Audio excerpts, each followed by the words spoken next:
ಶ್ರೀಗುರುಭ್ಯೋ ನಮಃ ಹರಿ ಓಂ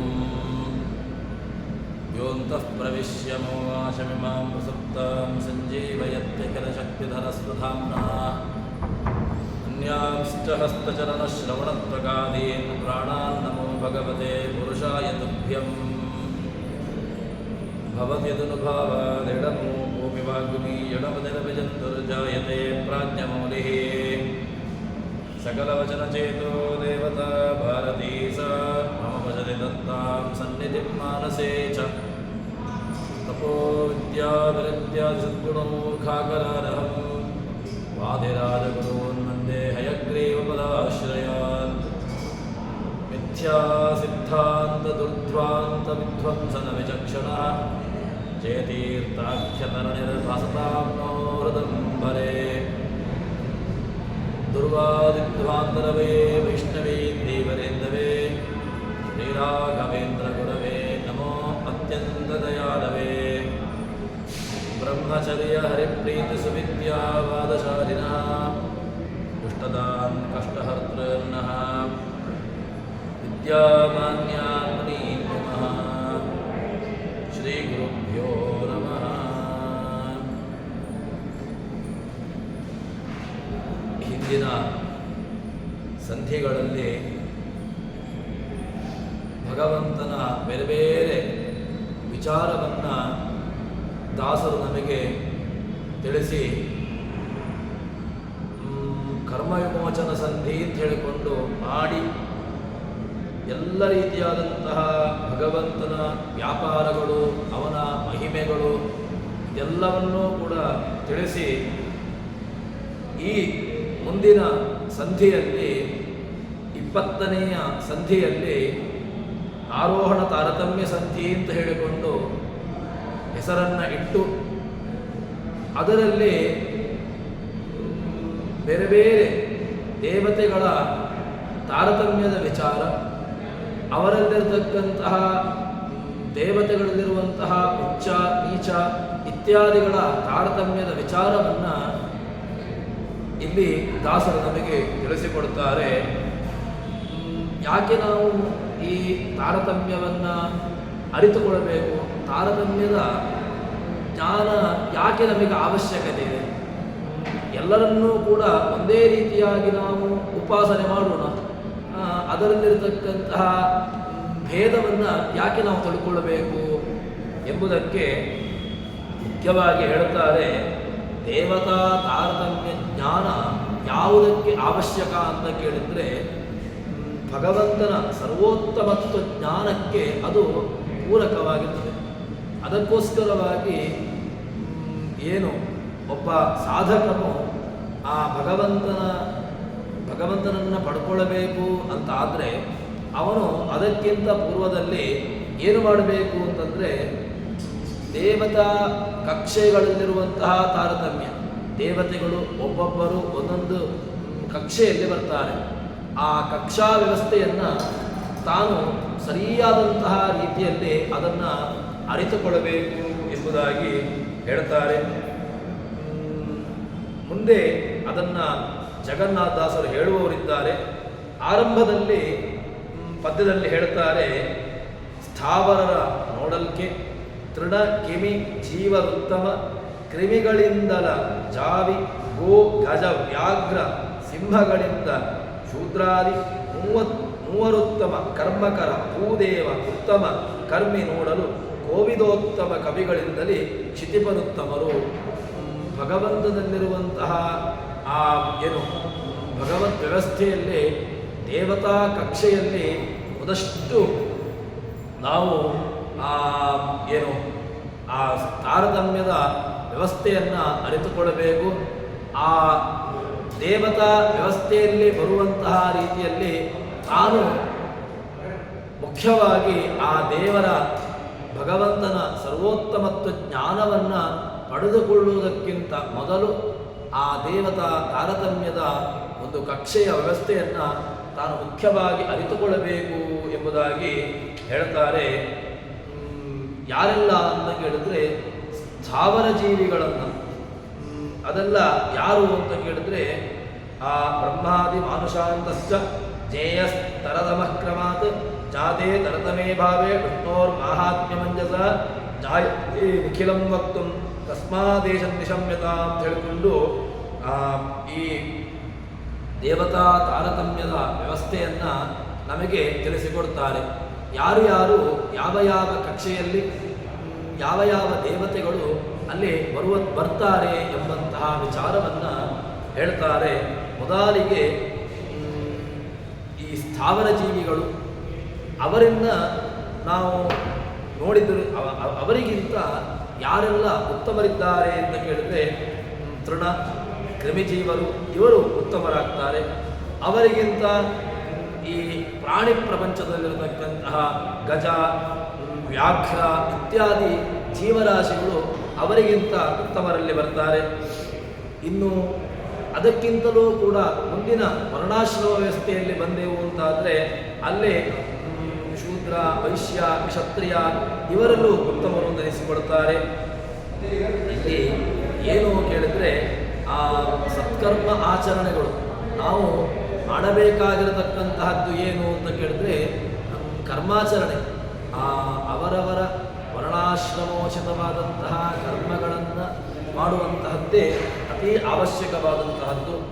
ಅದಕ್ಕೋಸ್ಕರ ಈ ಕರ್ಮದ ವ್ಯವಸ್ಥೆಯಿಂದ ಕರ್ಮವನ್ನು ಆಚರಣೆ ಮಾಡುವ ಮೂಲಕವಾಗಿ ತಾನು ಉತ್ತಮರು ಅಂತ ಅನಿಸಿಕೊಳ್ತಾರೆ ಎಂಬುದಾಗಿ ಹೇಳ್ತಾರೆ. ಜೀವಾಶ್ರೇಷ್ಠ ಹಿ ಜೀವಾನಾಂ ತತಃ ಪ್ರಾಣಪದಶ್ವತೆ ತತಃ ಸಚಿತ್ತಾ ಪ್ರವರಾಹ ತತಶ್ಚೇಂದ್ರಿಯ ಪ್ರವರ್ತಯ ಅಂತ ಹೇಳಿಕೊಂಡು ಅಲ್ಲಿ ಈ ಭಾಗವತದಲ್ಲಿ ಬರುವಂತಹ ಏನು ತಾರತಮ್ಯದ ವ್ಯವಸ್ಥೆ ಅದನ್ನು ಇಲ್ಲಿ ಆ ಭಾಗವತಾದಿ ಪುರಾಣಗಳಲ್ಲಿ ಏನನ್ನ ತಿಳಿಸಿಕೊಡ್ತಾರೆ ಆ ವಿಚಾರವನ್ನು ದಾಸರುಗಳು ಹೇಳುವಂತಹದ್ದು.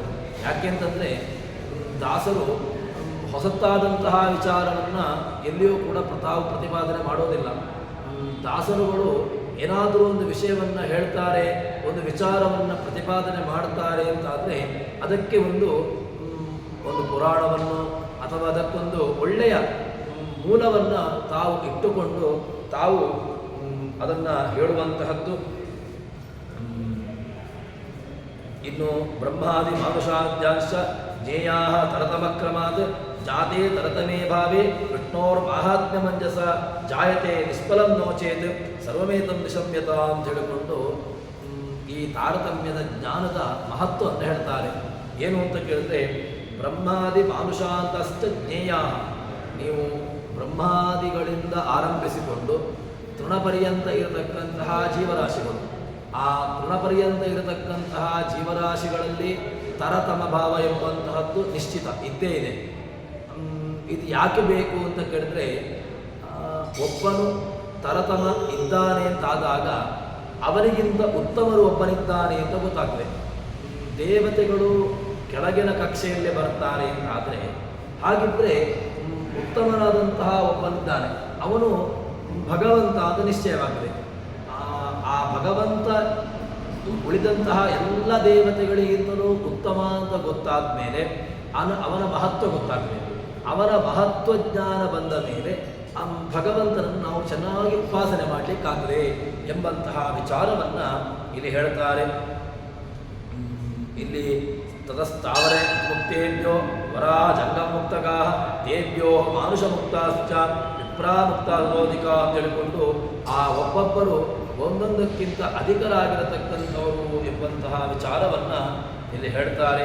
ಈ ತರತಮದ ಭಾವವನ್ನು ಮನಸ್ಸೀತಾನಿ ಭೂತಾನಿ ಪ್ರಣಮೇತ್ ಬಹುಮಾನಯನ್ ಈಶ್ವರೋ ಜೀವಕಲಯ ಪ್ರವಿಷ್ಟೋ ಭಗವಾನಿತಿ ಅಂತ ಹೇಳಿಕೊಂಡು ಈ ಎಲ್ಲ ಜೀವರಾಶಿಗಳಲ್ಲಿ ಎಲ್ಲ ಸ್ಥಾವರ ಜಂಗಮ ಜೀವರಾಶಿಗಳಲ್ಲಿ ಭಗವಂತ ಏನಾಗಿದ್ದಾನೆ ಅಂತಂದರೆ ಅಲ್ಲಿ ತಾನು ಪ್ರವೇಶವನ್ನು ಮಾಡಿ ತಾನು ಉಳಿದಂತಹ ಎಲ್ಲ ಜೀವರಾಶಿಗಳಿಗಿಂತಲೂ ಕೂಡ ತಾನು ಉತ್ತಮ ಅಂತ ಅನ್ನಿಸಿಕೊಳ್ತಾನೆ. ಆದ್ದರಿಂದ ಆ ಭಗವಂತನನ್ನು ನಾವು ಉಪಾಸನೆ ಮಾಡಬೇಕು, ಆ ಭಗವಂತನನ್ನು ಚಿಂತನೆ ಮಾಡಬೇಕು ಅಂತಾದರೆ ಅದಕ್ಕಿರತಕ್ಕಂತಹ ಉಪಾಯ, ಅದಕ್ಕಿರತಕ್ಕಂತಹ ಮಾರ್ಗ ಭಗವಂತನನ್ನು ತಿಳಿದು ಉಪಾಸನೆ ಮಾಡುವಂತಹದ್ದು ಅಂತ ಹೇಳ್ತಾರೆ.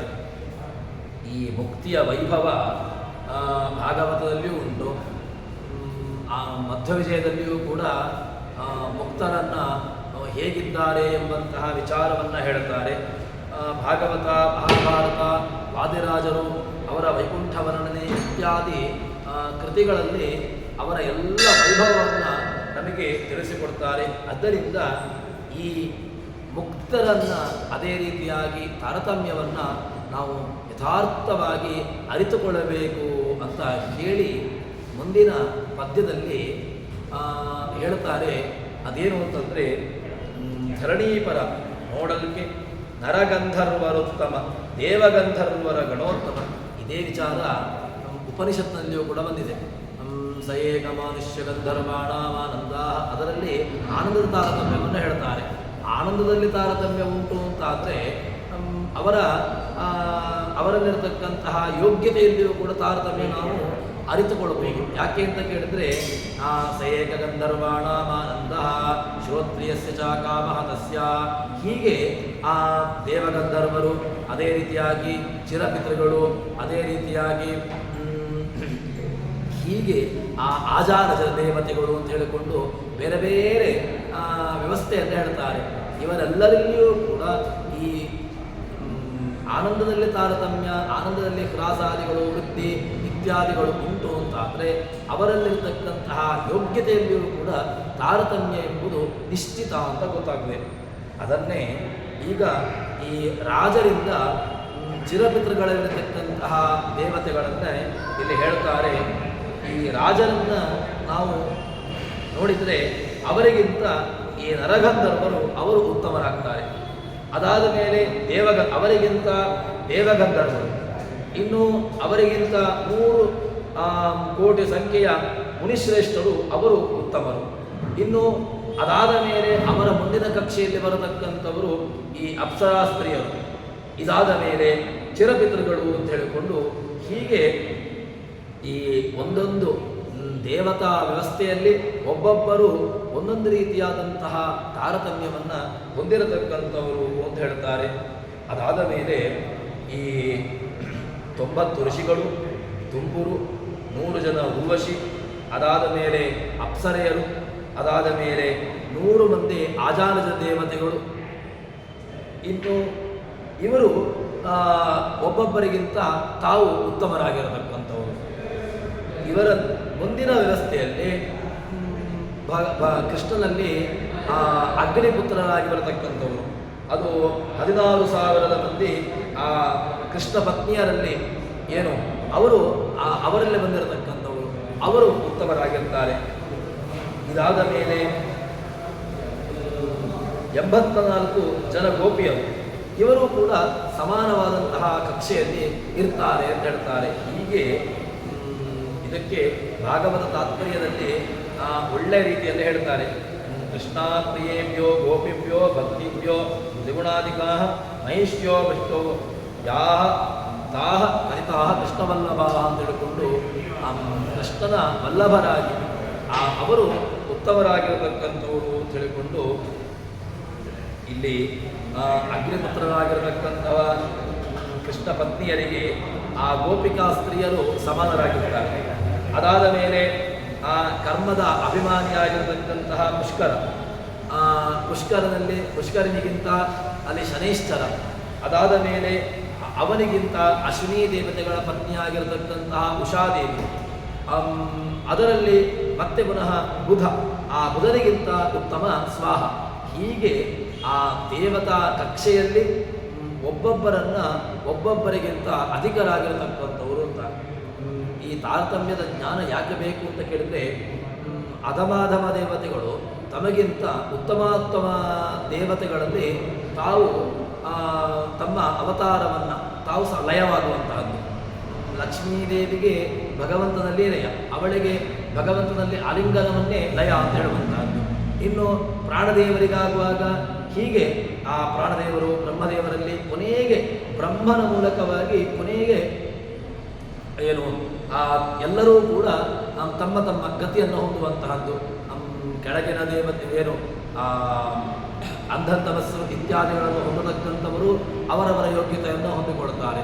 ಇನ್ನು ಬ್ರಹ್ಮನ ಕಲ್ಪ ಮುಗಿದ ಮೇಲೆ ಬ್ರಹ್ಮನ ಗತಿ ಆಯಿತು ಅಂತಾದರೆ ಅಲ್ಲಿ ಅದಾದ ಮೇಲೆ ಅವರು ತಮ್ಮ ಮುಕ್ತಿಯನ್ನು ಅಥವಾ ಮತ್ತೆ ಪುನಃ ಸಂಸಾರವನ್ನು ಈ ವ್ಯವಸ್ಥೆಯಲ್ಲಿ ಮತ್ತೆ ಪುನಃ ತಿರುಗುವಂತಹದ್ದು ಎಂಬುದಾಗಿ ಹೀಗೆ ಹೇಳ್ತಾರೆ. ಅದಕ್ಕೋಸ್ಕರವಾಗಿ ಎಲ್ಲ ಏನು ತಾರತಮ್ಯದ ವ್ಯವಸ್ಥೆಯನ್ನು ಎಲ್ಲ ಈ ಉಚ್ಚ ನೀಚತ್ವದ ಭಾವವನ್ನು ಯಥಾರ್ಥವಾಗಿ ನಾವು ತಿಳಿದುಕೊಳ್ಳಬೇಕು ಅಂತ ಹೇಳಿಕೊಂಡು ಅದಾದ ಮೇಲೆ ಅಗ್ನಿಪತಿಯಾದಂತಹ ಸ್ವಾಹ ಅದರಲ್ಲಿ ಅವಳಿಗಿಂತ ಈ ಅನಳಭಾರ್ಯಾಳಿಗಿಂತ ಅನಾಖ್ಯಾತ ಈ ಅನಾಖ್ಯಾತ ದೇವತೆಗಳು ಅಂತ ಅವರನ್ನು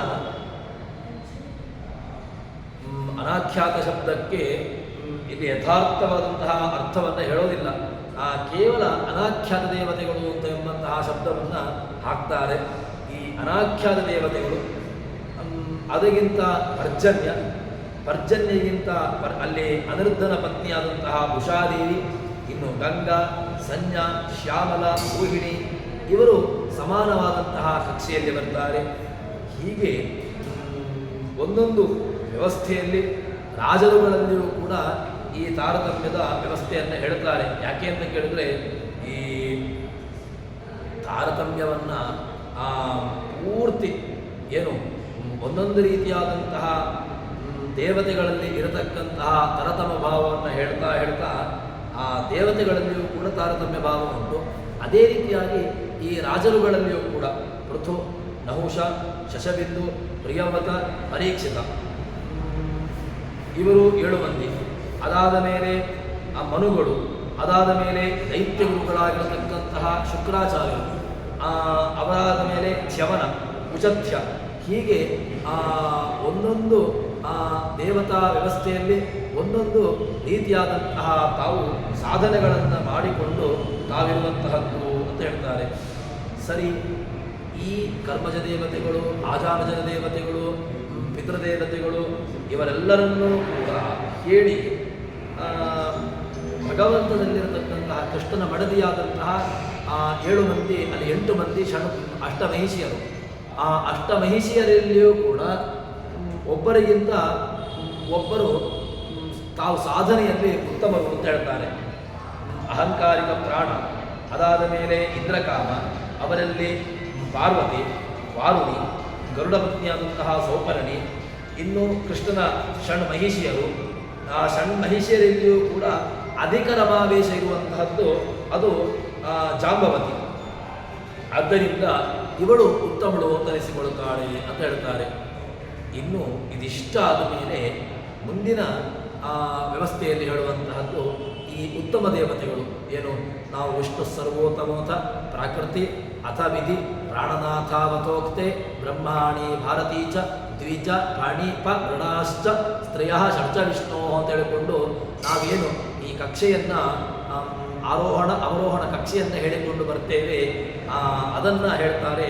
ಹರ, ಪ್ರಾಣೀಪ, ವಿಹಾಗ, ಇಂದ್ರ ಮೂವರು ಹರಿ ಮಡದಿಯರ ಉತ್ತಮರು, ಸೌಪರ್ಣಿ ಪತಿ ಉತ್ತಮರು, ಭಾರತೀ ವಾಣಿ ಈರ್ವರಿಗೆ.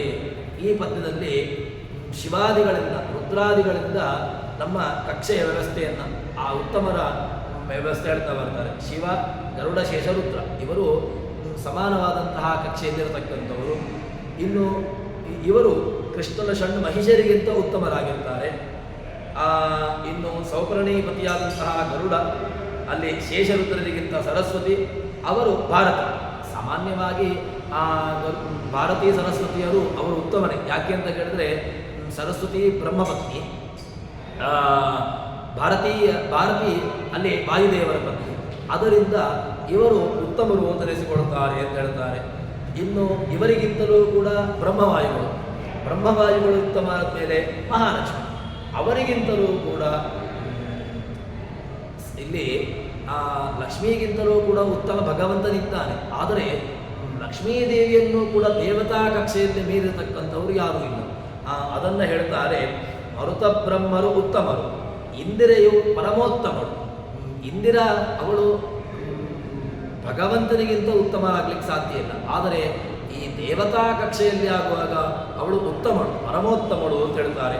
ಲಕ್ಷ್ಮಿಗೆ ಸರಿ ಎನಿಸುವವರಿಲ್ಲ ಎಂದಿಗೂ. ದೇಶಕಾಲಗಳು ಲಕ್ಷ್ಮೀದೇವಿಗೆ ದೇಶತಃ ಕಾಲತಃ ಸಮಾನವಾಗಿರತಕ್ಕಂಥವಳು ಯಾರೂ ಇಲ್ಲ. ಮತ್ತು ಹಾಗಿದ್ದರೆ ದೇಶತಃ ಕಾಲತಃ ಸಮಾನ ಅವಳು ಯಾರಿಗಿರ್ತಾಳೆ ಅಂತ ಕೇಳಿದರೆ ಅವಳಿಗೆ ಸಮನ ಅಂತ ಹೆಸರು. ಆ ಸಮನ ಅಂತ ಹೇಳಿದ್ದು ಯಾರಿಗೆ ಅಂತ ಕೇಳಿದ್ರೆ ದೇವರಿಗೆ. ಎಲ್ಲಿ ಅಂತ ಕೇಳಿದರೆ ದೇಶತಃ ವ್ಯಾಪ್ತಿ ಉಂಟು, ಕಾಲತಃ ವ್ಯಾಪ್ತಿ ಉಂಟು.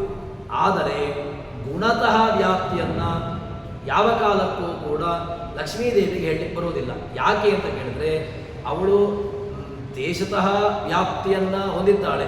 ಭಗವಂತ ಎಷ್ಟು ದೇಶದಲ್ಲಿದ್ದಾನೋ ಅಲ್ಲಿ ತನಕ ಎಲ್ಲ ಕಡೆಗಳಲ್ಲೂ ಕೂಡ ಅವಳ ವ್ಯಾಪ್ತಿ ಇದೆ. ಭಗವಂತ ಪ್ರಳಯ ಕಾಲದಲ್ಲಿಯೂ ಕೂಡ ಇರ್ತಾನೆ.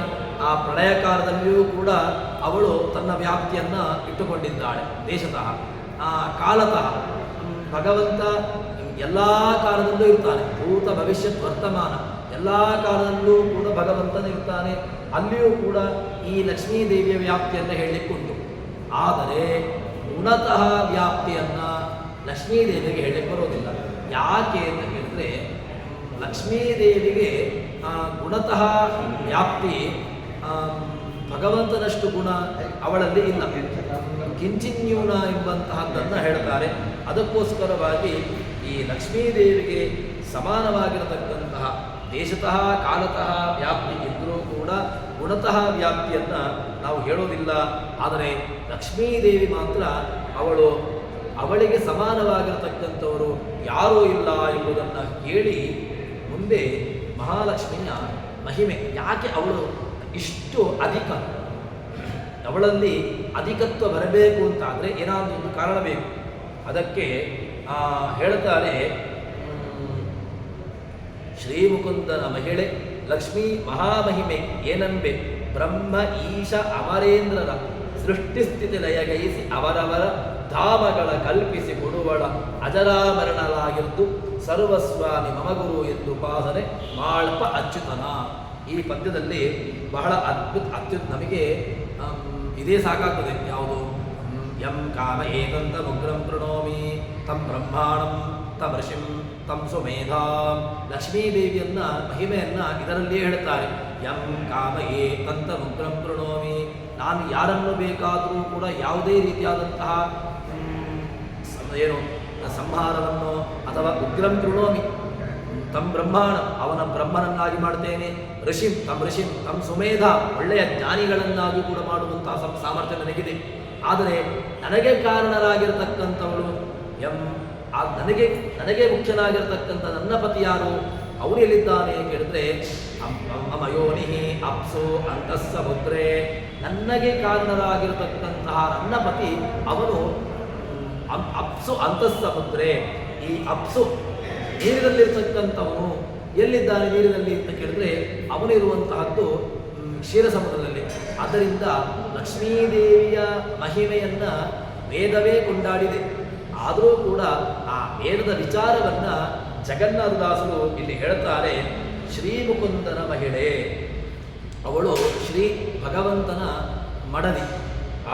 ಅವಳು ಏನಾಗಿದ್ದಾಳೆ ಅಂತ ಹೇಳಿದ್ರೆ ಅದನ್ನೇ ಬ್ರಹ್ಮ ಈಶ ಅಮರೇಂದ್ರರ ಬ್ರಹ್ಮ ರುದ್ರಾದಿಗಳ ಎಲ್ಲವನ್ನೂ ಕೂಡ ಅವರನ್ನು ಬೇಕಾದರೆ ಸೃಷ್ಟಿ ಸ್ಥಿತಿ ಲಯ ಏನನ್ನು ಬೇಕಾದರೂ ಮಾಡುವಂತಹ ಸಾಮರ್ಥ್ಯ ಇದೆ.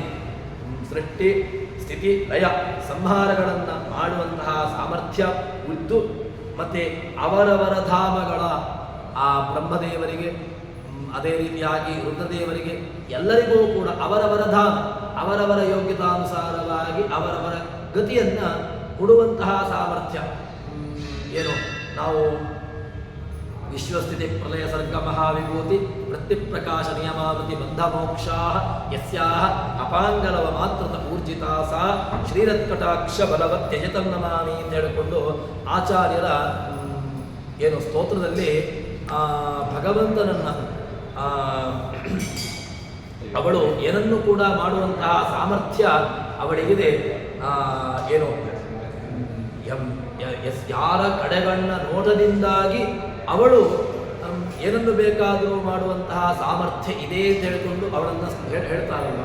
ಆದ್ದರಿಂದ ಅಂತಹ ಯಸ್ಮಾತ್ ಬ್ರಹ್ಮೇಂದ್ರ ರುದ್ರಾದಿ ದೇವತಾನಾಂ ಶ್ರೇಯೋಪಿ ಚ ಜಾನಸ್ಫೂರ್ತಿ ಹೃದಾ ತಸ್ಮೈ ಹರಯೇ ಗುರವೇ ನಮಃ ಅಂತ ಹೇಳಿಕೊಂಡು ಈಶಾವಾಸ್ಯೋಪನಿಷತ್ತಿನ ಆರಂಭದಲ್ಲಿ ಹೇಳ್ತಾರೆ. ಯಸ್ಮಾತ್ ಬ್ರಹ್ಮ ರುದ್ರ ಇಂದ್ರಾದಿ ದೇವತಾನ ಅವರೆಲ್ಲರಿಗೂ ಕೂಡ ಜ್ಞಾನ ಸ್ಫೂರ್ತಿ ಅಂತ, ಜ್ಞಾನದ ನೆಲೆ, ಜ್ಞಾನಕ್ಕೆ ಸ್ಫೂರ್ತಿಯಾಗಿರ್ತಕ್ಕಂಥವಳು ಅಂತ. ಇದೇ ರೀತಿಯಾಗಿ ಈ ಬ್ರಹ್ಮಾದಿಗಳನ್ನು ಅವರವರ ಯೋಗ್ಯತಾನುಸಾರವಾಗಿ ಅವರವರ ಗತಿಯನ್ನು ಕೊಡುವಂತಹ ಸಾಮರ್ಥ್ಯ ಆ ಲಕ್ಷ್ಮೀದೇವಿಗಿದೆ ಅಂತ ಹೇಳ್ತಾರೆ. ಅವಳು ಏನಾಗಿದ್ದಾಳೆ ಅಂತ ಕೇಳಿದರೆ, ಧಾಮಗಳ ಕಲ್ಪಿಸಿಕೊಡುವವಳು, ಅಜರಾಮರಳು. ಅವಳಿಗೆ ಅಜ, ಅವಳಿಗೂ ಕೂಡ ಹುಟ್ಟಿಲ್ಲ, ಅವಳಿಗೂ ಕೂಡ ಮರಣ ಇಲ್ಲ, ಅವಳಿಗೂ ಕೂಡ ಯಾವುದೇ ರೀತಿಯಾದಂತಹ ಬಾಧಕಗಳಿಲ್ಲ. ಬಾಧಕಗಳಿರುವಂತಹದ್ದು ನಮಗೆ. ಆದ್ದರಿಂದ ಯಾವ ಬಾಧಕಗಳನ್ನು ಕೂಡ ಹೊಂದದೇ ಇರತಕ್ಕಂಥವಳು ಅಜರಾಮರಳಾಗಿದ್ದು ಸರ್ವಸ್ವಾಮಿ ಮಮ ಗುರು. ಅವಳು ಏನಾಗಿದ್ದಾಳೆ ಅಂತ ಕೇಳಿದ್ರೆ, ಬ್ರಹ್ಮೇಶ ಶಕ್ರವೇ ಧರ್ಮ ಶಶಾಂಕ ಪೂರ್ವ ಗೀರ್ವಾಣದರಿಯಂ ಯದಪಾಂಗರೇಶಂ ಆಶ್ರಿತ್ಯ ವಿಶ್ವವಿಜಯಂ ವಿಸರ್ಜತ್ಯ ಚಿಂತ್ಯ ಶ್ರೀ ಯತ್ಕಟಾಕ್ಷ ಬಲವತ್ ಹಿತಂ ನಮಾಮಿ ಅಂತ ಹೇಳಿಕೊಂಡು ಮಧುಶಸ್ತುತರಲ್ಲಿ ಹೇಳ್ತಾರೆ. ಅವಳನ್ನು ನಾವು ಉಪಾಸನೆ ಮಾಡುವಾಗ ಕೇವಲ ಭಗವಂತ, ಕೇವಲ ಲಕ್ಷ್ಮಿಯ ಉಪಾಸನೆಯನ್ನು ಮಾಡುವಂತಹದ್ದಲ್ಲ. ಕೇವಲ ಲಕ್ಷ್ಮಿಯ ಉಪಾಸನೆಯಿಂದಾಗಿ ಯಾವುದೇ ರೀತಿಯಾದಂತಹ ಐಹಿಕ ಫಲವನ್ನು ನಾವು ಪಡೆದುಕೊಳ್ಳಲಿಕ್ಕೆ ಸಾಧ್ಯವೇ ಇಲ್ಲ. ಒಂದು ಸಂದರ್ಭದಲ್ಲಿ ಬಂದರೂ ಕೂಡ ಅದು ಶಾಶ್ವತವಾದಂತಹದ್ದು ಆಗಲಿಕ್ಕೆ ಸಾಧ್ಯ ಇಲ್ಲ. ಯಾಕೆ ಅಂತ ಕೇಳಿದ್ರೆ, ನಾವು ಪತಿಯನ್ನು ಬಿಟ್ಟು ಕೇವಲ ಲಕ್ಷ್ಮಿಯನ್ನು ಉಪಾಸನೆ ಮಾಡಿದರೆ ಶಾಶ್ವತವಾದಂತಹ ಸಂಪತ್ತು ಸಿಗ್ಲಿಕ್ಕೆ ಸಾಧ್ಯವೇ ಇಲ್ಲ. ಯಾವುದೋ ಒಂದು ಆಮುಷ್ಮಿಕ ಏನೋ ಐಹಿಕವಾದಂತಹ ಒಂದು ಫಲ ಸಿಗಬಹುದಷ್ಟೇ ಹೊರತು ಪಾರತ್ರಿಕ ನಮ್ಮ ಆಮುಷ್ಮಿಕ ಸಾಧನೆಯಾದಂತಹ ಮೋಕ್ಷವಾದ ಒಂದು ಫಲವನ್ನು ಕೊಡಲಿಕ್ಕೆ ಅದು ಸಾಧ್ಯ ಇಲ್ಲ ಅಂತ ಹೇಳ್ತಾರೆ. ಆದ್ದರಿಂದ ಆ ಲಕ್ಷ್ಮೀದೇವಿ ಅವಳು ಏನು ಉಪಾಸನೆ ಮಾಡ್ತಾಳೆ ಅಂತ ಕೇಳಿದ್ರೆ, ಭಗವಂತನನ್ನು ಸರ್ವಸ್ವಾಮಿ ಮಮ ಗುರು ಎಂದು ಉಪಾಸನೆ ಮಾಡಪ್ಪ. ಅವಳು ಕೂಡ ನನ್ನ ಸ್ವಾಮಿ ಅಂತ ಅವಳು ಉಪಾಸನೆ ಮಾಡ್ತಾಳಂತೆ ಭಗವಂತನನ್ನು. ಆದ್ದರಿಂದ ಅಂತಹ ಉಪಾಸನೆಯನ್ನು ಲಕ್ಷ್ಮೀದೇವಿಯೇ ಮಾಡ್ತಾಳೆ ಅಂತ ಆದಮೇಲೆ, ಲಕ್ಷ್ಮೀದೇವಿಗೂ ಕೂಡ ಈ ಒಂದು ಉಪಾಸನೆ ಉಂಟು. ಈ ಉಪಾಸನೆಯನ್ನು ಮಾಡುವ ಮೂಲಕವಾಗಿ ಅವಳ ಯೋಗ್ಯವಾದಂತಹ ಗತಿಯನ್ನು ಅವಳು ಪಡ್ಕೊಳ್ಳುತ್ತಾಳೆ ಅಂತ ಆದರೆ ಲಕ್ಷ್ಮೀದೇವಿ ಉತ್ತಮಳು ಅಂತಾಯಿತು. ಸರಿ, ಹಾಗಿದ್ದರೆ ಲಕ್ಷ್ಮೀಗಿಂತಲೂ ಕೂಡ ಯಾರಾದರೂ ಒಬ್ಬರು ಬೇಕಲ್ವ? ಲಕ್ಷ್ಮಿಯೇ ಕೊನೆನಾ? ಈ ಲಕ್ಷ್ಮಿಗಿಂತಲೂ ಕೂಡ ಅಧಿಕರಾಗಿರತಕ್ಕಂಥವ್ರು ಇನ್ಯಾರಾದರೂ ಇದ್ದಾರಾ ಅಂತ ಕೇಳಿದ್ರೆ, ಲಕ್ಷ್ಮಿಗಿಂತಲೂ ಕೂಡ ಉತ್ತಮರಾಗಿರತಕ್ಕಂಥವ್ರು ಇದ್ದಾರೆ. ಇದು ನಮಗೆ ಆ ಭಾಗವತಾದಿಗಳು ಪುರಾಣಾದಿಗಳು ಬೇಕಾದಷ್ಟು ಹೇಳಿವೆ. ಅದನ್ನೇ ಇಲ್ಲಿ ಹೇಳ್ತಾರೆ ದಾಸರು.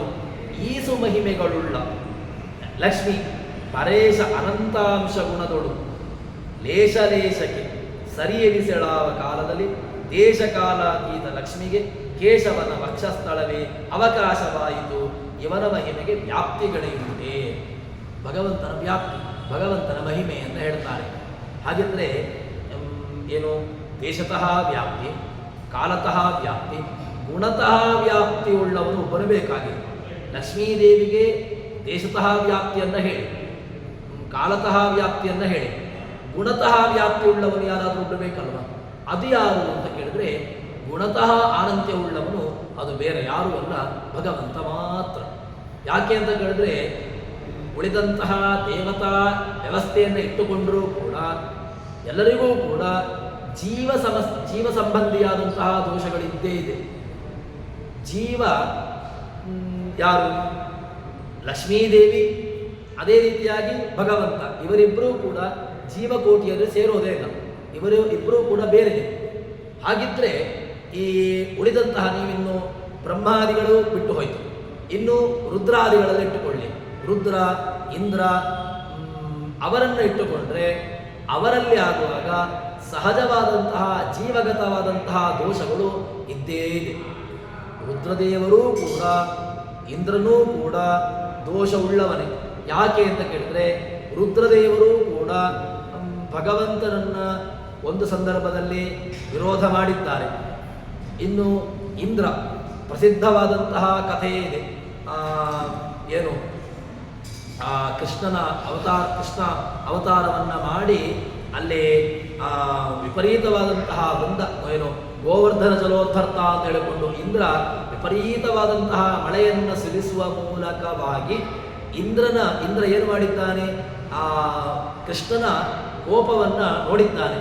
ಅಂದರೆ ಅವನಲ್ಲಿ ಕೃಷ್ಣನ ಉತ್ತಮತ್ವದ ಜ್ಞಾನದ ಬಗ್ಗೆ ಕಿಂಚಿತ್ತು ಕೊರತೆ ಇತ್ತು. ವಾಸ್ತವಿಕವಾಗಿ ಇಂದ್ರ ದೇವತಾ ಕಕ್ಷೆಯಲ್ಲಿದ್ದರೂ ಕೂಡ ಕೆಲವೊಂದು ಸಂದರ್ಭದಲ್ಲಿ ಭಗವಂತನಿಗೆ ವಿರೋಧವನ್ನು ಮಾಡಿದ್ದು ಇದೆ. ಆದರೆ ಯಾರು ಈ ಬ್ರಹ್ಮ, ವಾಯು ಮತ್ತು ಸರಸ್ವತಿ, ಭಾರತಿ ಇವರು ಮಾತ್ರ ಯಾವ ಕಾಲಕ್ಕೂ ಕೂಡ ಭಗವಂತನನ್ನ ವಿರೋಧ ಯಾವ ಕಾಲಕ್ಕೂ ಮಾಡುವುದಿಲ್ಲ. ವೇದವ್ಯಾಸರು ಹೇಳಿದರು, ನೀನು ಮದುವೆ ಆಗಬೇಕು ಅಂತ ಹೇಳಿದ ಮೇಲೆ ಅಲ್ಲಿ ಭೀಮ ಮಾತಾಡಲೇ ಇಲ್ಲ. ಮದುವೆ ಆಗಬೇಕು ಅಂತ ಹೇಳಿದ್ರು ಮದುವೆ ಆದ. ಇದು ಅವನ ಏನು ಭಗವಂತನ ಮೇಲಿರತಕ್ಕಂತಹ ವೇದವ್ಯಾಸರ ಮಾತಿನ ಮೇಲಿರತಕ್ಕಂತಹ ಇದು ವೈಷ್ಣವ ದೀಕ್ಷೆ.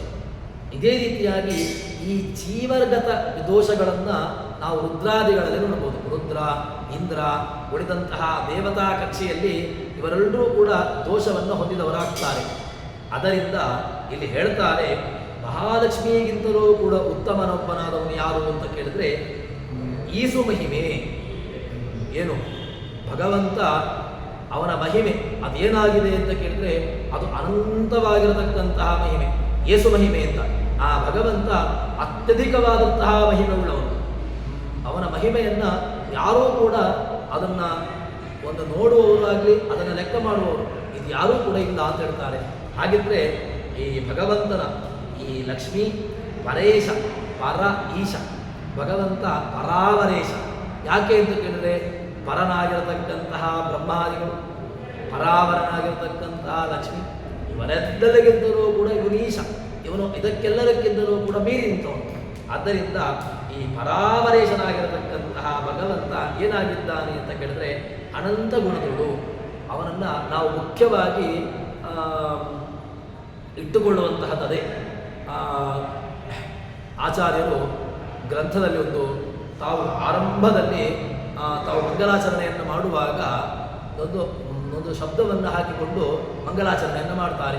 ಸ್ವತಂತ್ರಂ ಅಸ್ವತಂತ್ರಂಚ ದ್ವಿವಿಧಂ ತತ್ವಮಿಷ್ಯತೆ, ಸ್ವತಂತ್ರೋ ಭಗವಾನ್ ವಿಷ್ಣು ಭಾವೋದಿದೇ ತರತ್. ತತ್ವಸಂಖ್ಯಾನ ಎನ್ನುವಂತಹ ಗ್ರಂಥ. ತತ್ವಸಂಖ್ಯಾನ ಗ್ರಂಥದಲ್ಲಿ ಅದರಲ್ಲಿ ಮಂಗಲಾಚರಣೆ ಇಲ್ಲವೇ ಇಲ್ಲ. ನೇರವಾಗಿ ವಿಷಯಕ್ಕೆ ಬಂದಿದ್ದಾರೆ. ಏನು ಅಂತ ಕೇಳಿದ್ರೆ ಸ್ವತಂತ್ರಂ ಅಸ್ವತಂತ್ರಂಚ ದ್ವಿವಿಧಂ ತತ್ವಮಿಷ್ಯತೆ ಅಂತ. ಅಲ್ಲ, ಸ್ವತಂತ್ರ ಅಸ್ವತಂತ್ರ ತತ್ವ ಅಂತ ಹೇಳಿಕೊಂಡು ನೇರವಾಗಿ ವಿಷಯಕ್ಕೆ ಬಂದುಬಿಟ್ಟಿದ್ದಾರೆ. ಇದರಲ್ಲಿ ಮಂಗಲಾಚರಣೆ ಇಲ್ಲ.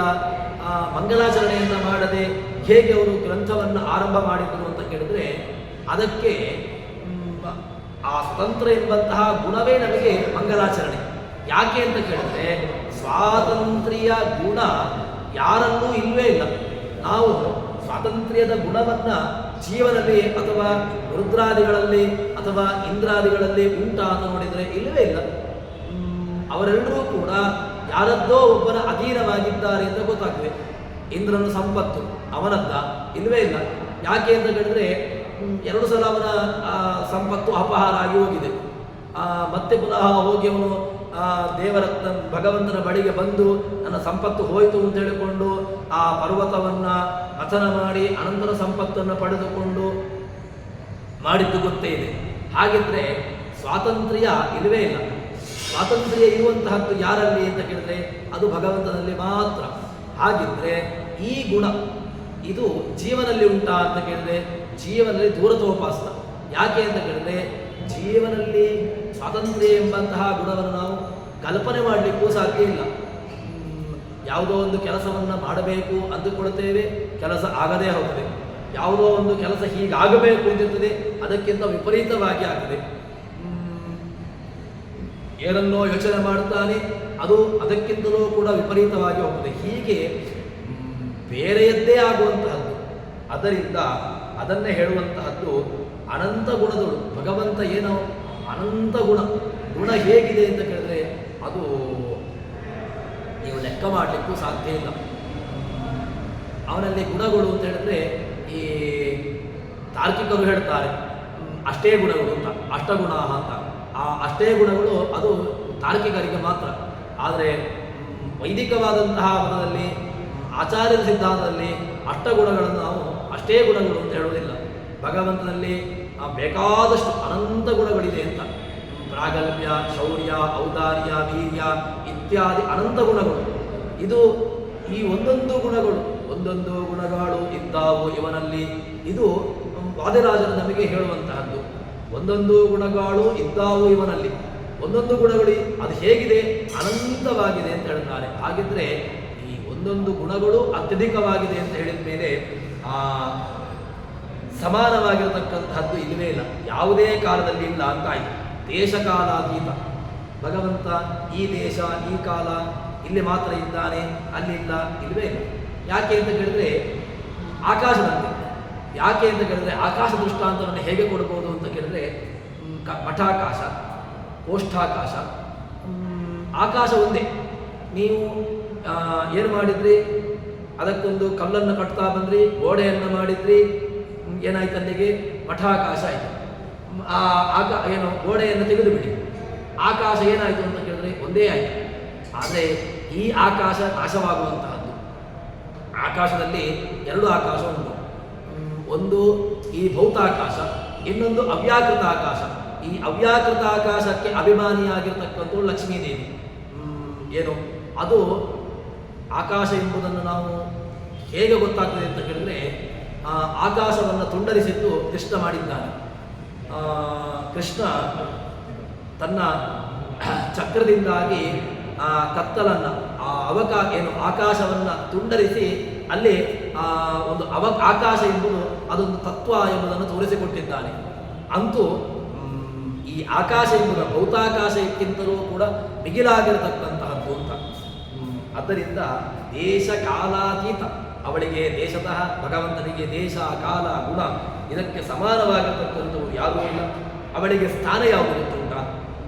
ಲಕ್ಷ್ಮಿಗೆ ಕೇಶವನ ವಕ್ಷಸ್ಥಲವೇ ಭಗವಂತನ ವಕ್ಷಸ್ಥಲ. ಅವಳು ಹೋಗಿ ನೆಲೆ ನಿಂತದ್ದು ಎಲ್ಲಿ ಅಂತ ಕೇಳಿದ್ರೆ ಭಗವಂತನ ವಕ್ಷಸ್ಥಲದಲ್ಲಿ ತಾನು ಹೋಗಿ ನೆಲೆ ನಿಂತಿದ್ದಾಳೆ. ಆ ವಕ್ಷಸ್ಥಲವೇ ಅವಕಾಶವಾಯಿತು. ಅವಳಿಗೆ ಸ್ಥಾನ ಯಾವುದು ಅಂತ ಕೇಳಿದ್ರೆ ಭಗವಂತನ ವಕ್ಷಸ್ಥಲವೇ ಅವಕಾಶವಾಯಿತು. ಇವನ ಮಹಿಮೆಗೆ ವ್ಯಾಪ್ತಿ ಎಡೆಯುಂಟೆ. ಭಗವಂತನ ಮಹಿಮೆಗೆ ಒಂದು ವ್ಯಾಪ್ತಿ, ಒಂದು ಕೊನೆ ಉಂಟಾ ಅಂತ ಕೇಳಿದ್ರೆ ಇಲ್ಲವೇ ಇಲ್ಲ. ಭಗವಂತನ ವ್ಯಾಪ್ತಿ ಅದು ಯಾರಿಂದಲೂ ಕೂಡ ನೋಡ್ಲಿಕ್ಕಾಗದೇ ಇರತಕ್ಕಂಥವದ್ದು ಅಂತ ಹೇಳ್ತಾರೆ. ಹೀಗೆ ಆ ಭಗವಂತ ಅತ್ಯಧಿಕವಾದಂತಹ ಮಹಿಮೆಯನ್ನು ಉಳ್ಳವನು ಅಂತ ಹೇಳ್ತಾರೆ. ಇದಕ್ಕೆ ಪ್ರಮಾಣ ಏನು ಅಂತ ಕೇಳಿದ್ರೆ ದಶಸ್ತೋತ್ರವೇ ಪ್ರಮಾಣ. ಆಚಾರ್ಯರು ಜಗದಂಬಾಮಲ ಸುಂದರ ಗ್ರಹ ವಕ್ಷೋವರ ಯೋಗಿನ್ ಕರುಣಾಪೂರ್ಣ ವರಪ್ರದಜನಿತಂ ಜ್ಞಾಪಯಮೇತೆ.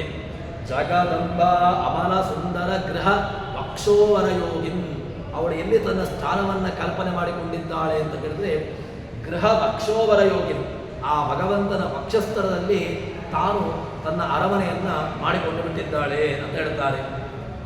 ಹಾಗಿದ್ರೆ ಆ ಭಗವಂತ ಹೀಗೆ ವ್ಯಾಪ್ತಿಯನ್ನು ಉಳ್ಳವನು ಅಂತ ಹೇಳಿ ಅದಾದ ಮೇಲೆ ಒಂದು ರೂಪದಳು ಒಂದೊಂದು ಅವಯವದಳು ಭಗವಂತ ತನ್ನ ವ್ಯಾಪ್ತಿ ರೂಪದಲ್ಲಿ ಎಲ್ಲೆಲ್ಲಿರ್ತಾನೆ ಅಂತ ಕೇಳಿದಾಗ ಒಂದೊಂದು ರೂಪದಲ್ಲಿ, ಒಂದೊಂದು ಅವಯದೊಳಗೆ, ಒಂದೊಂದು ರೋಮದೊಳಗೆ, ಸ್ಥಳದಲ್ಲಿ, ಬ್ರಹ್ಮ ರುದ್ರಾದಿ ಸಮಸ್ತ ಜೀವಗುಣಗಳಲ್ಲಿ, ಸಪ್ತ ಸಮುದ್ರಗಳು, ಸಪ್ತ ದ್ವೀಪಗಳು, ಮೇರು ಮಂದರ ಪರ್ವತ ಎಲ್ಲ ಕಡೆಗಳಲ್ಲೂ ಕೂಡ ಸಿಂಧು ಸಪ್ತದ್ವೀಪ ಮೇರು ಸುಮಂದರಾದಿ ಅದ್ರಿಗಳು ಬ್ರಹ್ಮ ಪುರಂದರಾದಿ ಸಮಸ್ತ ಲೋಕಪಾಲಯಗಳೆಲ್ಲ ಇವೆಲ್ಲರೂ ಕೂಡ ಯಾರನ್ನು ಆಶ್ರಯಿಸಿಕೊಂಡಿದ್ದಾರೆ ಅಂತ ಕೇಳಿದ್ರೆ ಭಗವಂತನನ್ನ.